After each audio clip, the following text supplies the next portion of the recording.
I have always had the deep understanding for myself that if anything was going to move forward in my life, that I was going to have to be responsible for making that happen. I know that to be true now and can articulate it as you are responsible for your life. And if you're sitting around waiting on somebody to save you, to fix you, to even help you, you are wasting your time, because only you have the power to take responsibility to move your life forward. And the sooner you get that, the sooner your life gets into gear. This is what I know from doing 25 years and thousands of interviews on the Oprah Show.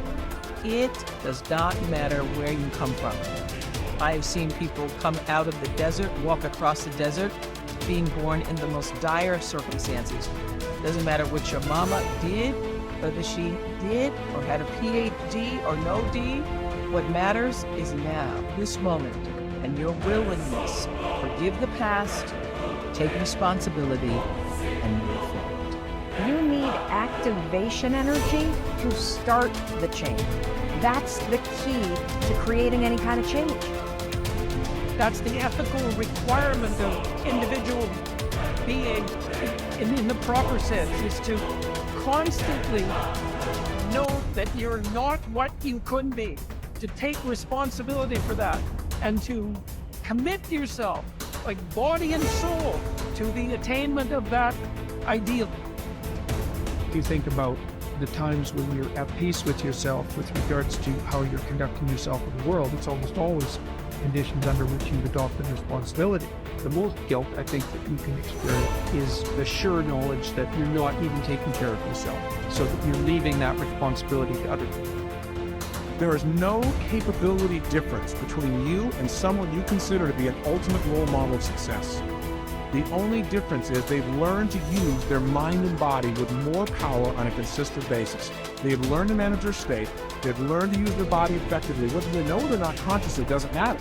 And they've learned to control their mental focus. Remember, whatever we concentrate our focus on consistently and strive to learn from it and make new distinctions about it, we will get great at it. I need you to evaluate yourself and ask yourself the question, how are you wired? When you hear the word no, does it hurt? When you have a trial or a tribulation, how are you wired? You hold on to it and you recycle it. Do you realize that every day you thought you wasn't gonna make it? Do you remember them days when you thought it was absolutely unbearable and you thought you wasn't gonna endure that one? Do you know that your survival rate for every last one of them bad days is 100%? You survived every hater, you survived all the evictions, you survived the firings, you survived all the trouble you ever been in. Your survival rate is 100%. One of the things you gotta understand, my friend, is that you're supposed to fail. You're supposed to fail, because failure is the stepping stone to success. It's not just cliche.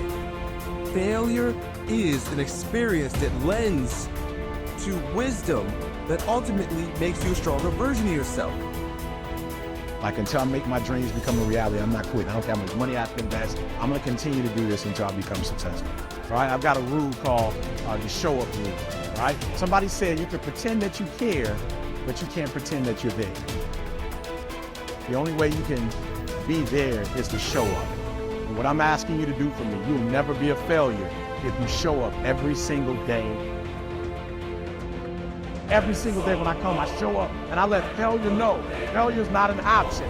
So what, it takes 12 years to get a point. Failure is not an option. Failure is not an option. You can't even let it speak into your brain. It's not even a second. You have to know that this thing is going to work. Come bad or high water, whatever it is that I set out to do, it may not happen in 6 months, it may not happen in a year, it may not happen in 2 years, but at some point, my dream is going to become a reality. Concentrate every minute like a Roman, like a man, on doing what's in front of you with precise and genuine seriousness, tenderly, willingly, with justice. And on freeing yourself from all other distractions.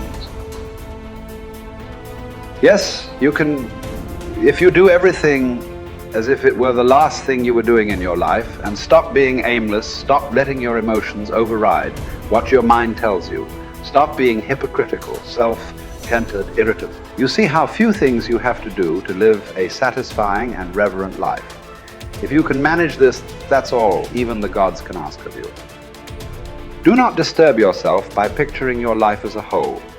Do not assemble in your mind the many and varied troubles which have come to you in the past and will come again in the future, but ask yourself with regard to every present difficulty, what is there innerable and beyond? Endurance. You would be ashamed to confess it.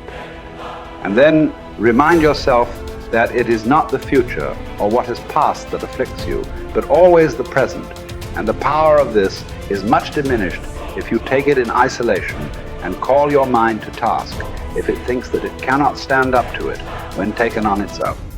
Think of your many years of procrastination.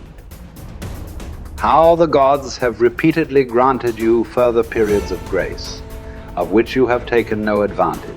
It is time now to realize the nature of the universe to which you belong and of that controlling power whose offspring you are, and to understand that your time has a limit set to it. Use it then to advance your enlightenment, or it will be gone and never in your power again. Men seek retreats for themselves, houses in the country, seashores and mountains, and thou too art wont to desire such things very much. But this is altogether a mark of the most common sort of men, for it is in thy power whenever thou shalt choose to retire into thyself. For nowhere, either with more quiet or more freedom from trouble, does a man retire than into his own soul, particularly when he has within him such thoughts that by looking into them he is immediately in perfect tranquility. And I affirm that tranquility is nothing else than the good ordering of the mind. Constantly then give to thyself this retreat and renew thyself, and let thy principles be brief and fundamental, which as soon as thou shalt recur to them will be sufficient to cleanse the soul completely, and to send thee back free from all discontent with the things to which thou returnest. For with what art thou discontented? With the badness of men? Recall to thy mind this conclusion, that rational animals exist for one another, and that to endure is a part of justice, and that men do wrong involuntarily. And consider how many already after mutual enmity, suspicion, hatred, and fighting have been stretched dead, reduced to ashes, and be quiet at last. But perhaps thou art dissatisfied with that which is assigned to thee out of the universe. Recall to thy recollection this alternative.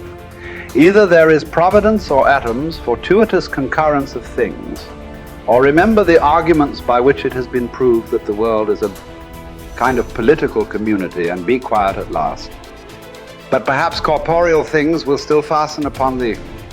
Consider then further that the mind mingles not with the breath, whether moving gently or violently, when it has once drawn itself apart and discovered its own power. And think also of all that thou hast heard and assented to about pain and pleasure, and be quiet at last. But perhaps the desire of the thing called fame will torment thee.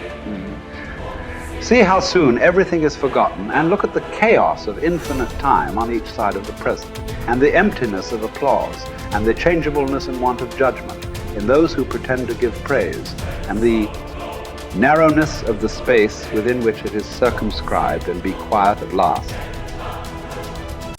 For the whole earth is a point, and how small a nook in it is this thy dwelling, and how few are there in it, and what kind of people are they who will praise thee?